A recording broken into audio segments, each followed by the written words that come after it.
Hey everyone, welcome back to Unqualified Professional, and today we're taking a look at one of the most unique Spider-Man suits to have ever come into Marvel in my opinion. So let's get into it. This suit is called the Negative Zone suit, and as many of you know, you met Mr. Negative, Martin Lee, while playing the Spider-Man PS4 video game main story.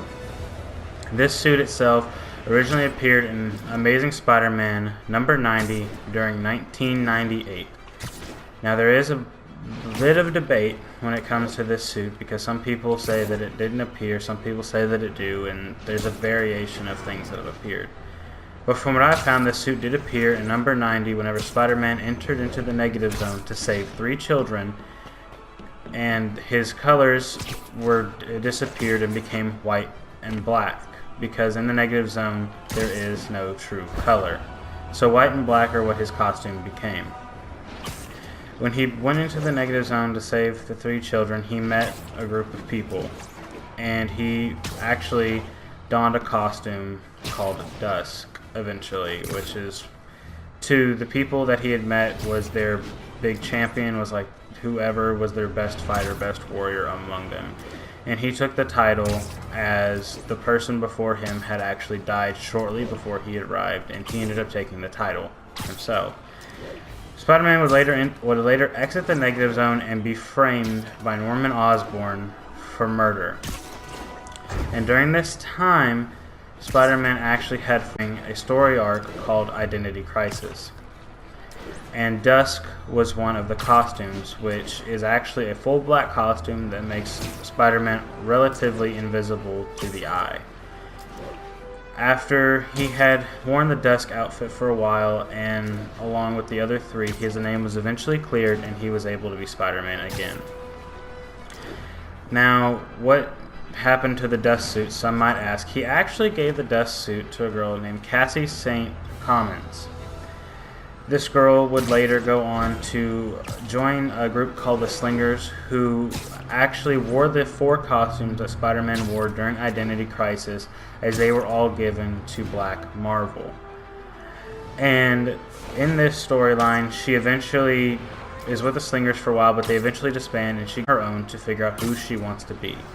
And if you're still wondering, no, the suit that we are currently wearing is not what Dusk looks like, if you didn't get that from Dusk being an all-black suit.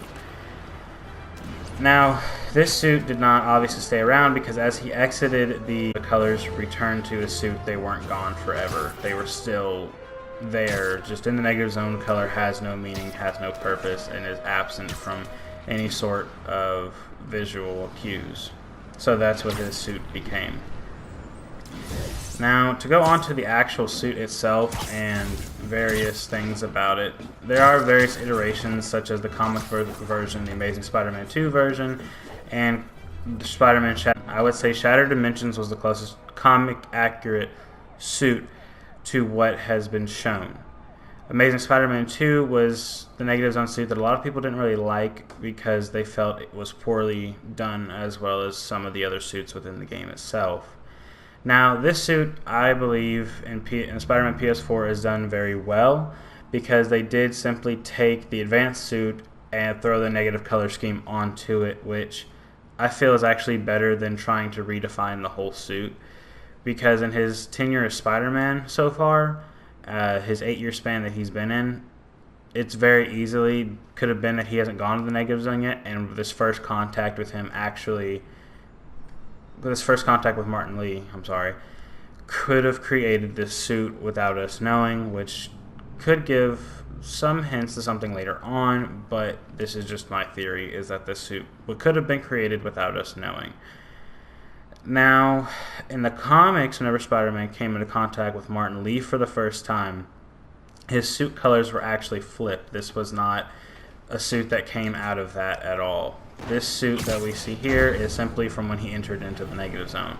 Whenever he was touched by Martin Lee in the comics, he actually became evil for a time, and his colors were flipped, with blue being the primary and red becoming the secondary color on the suit.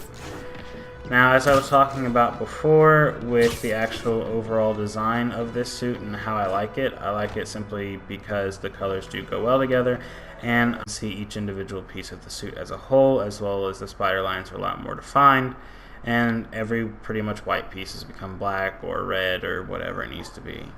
And by red, I mean the red's changed to a different color.